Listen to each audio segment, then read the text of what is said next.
Donc Hachem, il n'a pas besoin pour détruire comme pour construire, il a besoin de personne. Donc maintenant, pourquoi il les utilise à eux? Alors c'est ce qu'il dit, c'est ce qu'il dit le petit-fils de Hana, quand maintenant il y a l'empereur romain qui a tué tous les enfants de Hana. Maintenant, quand il arrive au dernier, il dit le Midrash Echa, quand il arrive au dernier, alors il voulait pas le tuer. C'était un tout petit enfant. Il voulait pas le tuer. Il voulait pas le tuer. Alors il lui a dit regarde, je vais pas te tuer. Alors regarde, je vais jeter ma bague par terre. Et toi, tu vas te baisser pour la prendre, pour me la rendre. Et ça sera considéré comme si tu t'es prosterné à moi. Et comme ça, je te laisse vivre. Alors l'enfant, il lui a dit non, il n'est pas question. Il n'est pas question.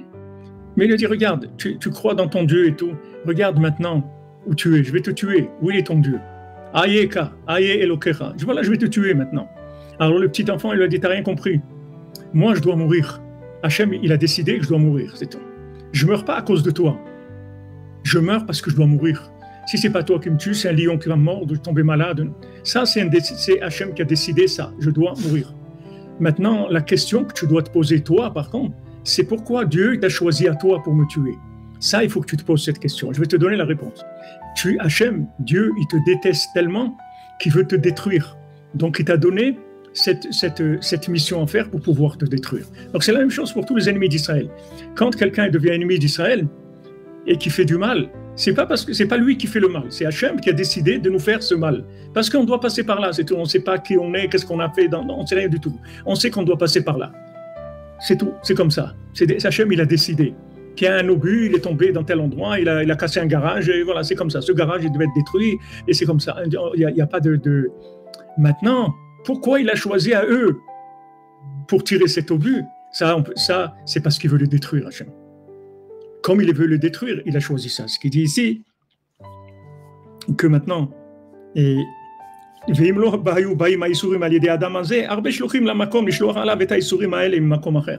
maintenant, c'était pas lui, Hachem, il a toute la création qui est entre ses mains. Il peut envoyer des tsunamis, il peut envoyer des serpents, il peut envoyer n'importe quoi. Hachem, il a tout entre ses mains.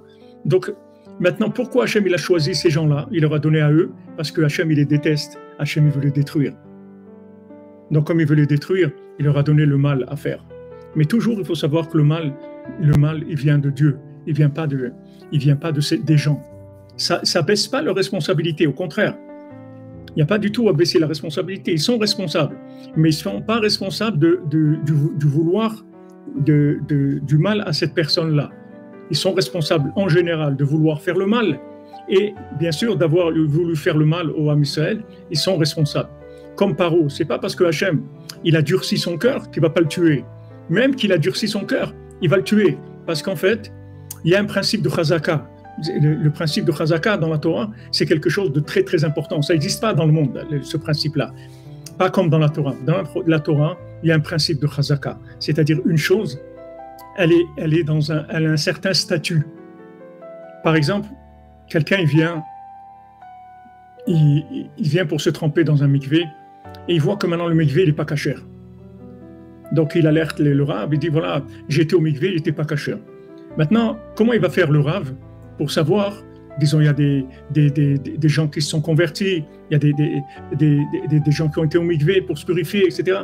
Comment il va savoir le Rav à partir de quel moment il est devenu pas kasher, le mikvé? Alors on a un principe de chazaka. Tant qu'on n'a pas vu qu'il n'était pas kasher, il est kasher.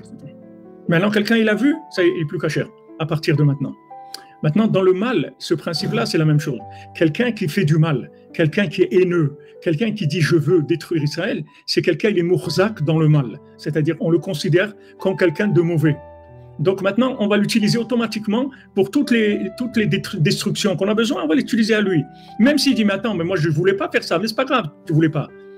Paro, il ne peut pas dire « mais attends, les cinquièmes dernières plaies, moi je voulais les laisser partir, c'est toi qui m'as empêché. J'ai senti que tu m'as redurci le cœur. » Il dit « non, j'ai rien fait moi, parce que toi, tu es quelqu'un de mauvais par essence. C'est-à-dire que tu es devenu quelqu'un d'essentiellement mauvais. Donc après, on te rajoute tous les dossiers qu'on a en cours, on les met sur toi, c'est tout.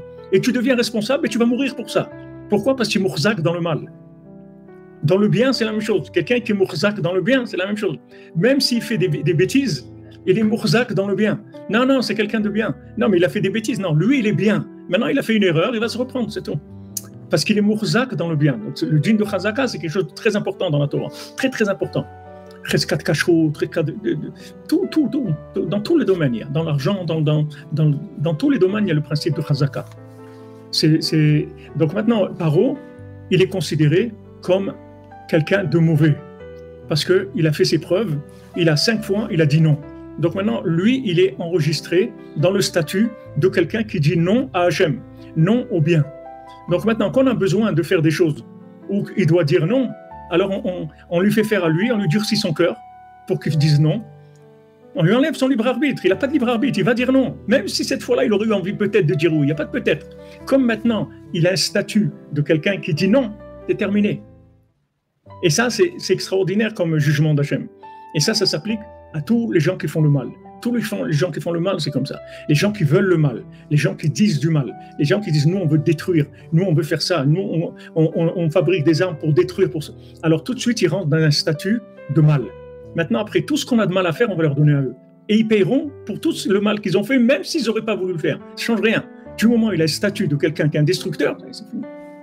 Il est considéré comme ça. Donc, de notre côté à nous, on sait que c'est Hachem. Nous, il n'y a pas d'ennemis de là, ni de là. Il n'y a aucun ennemi.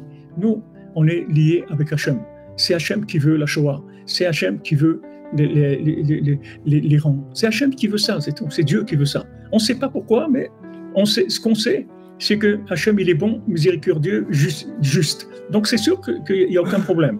Maintenant, un jour, on connaîtra, comme on dit, les fins fonds, les fins trucs de l'histoire. On connaîtra les tenants, les aboutissants, on verra pourquoi, c'est tout. On verra. Celui-là, c'était un assassin, l'autre, il a fait ça, l'autre, il a truc. On verra l'histoire de chacun. On verra que Dieu, il est juste. Il n'y a aucune injustice.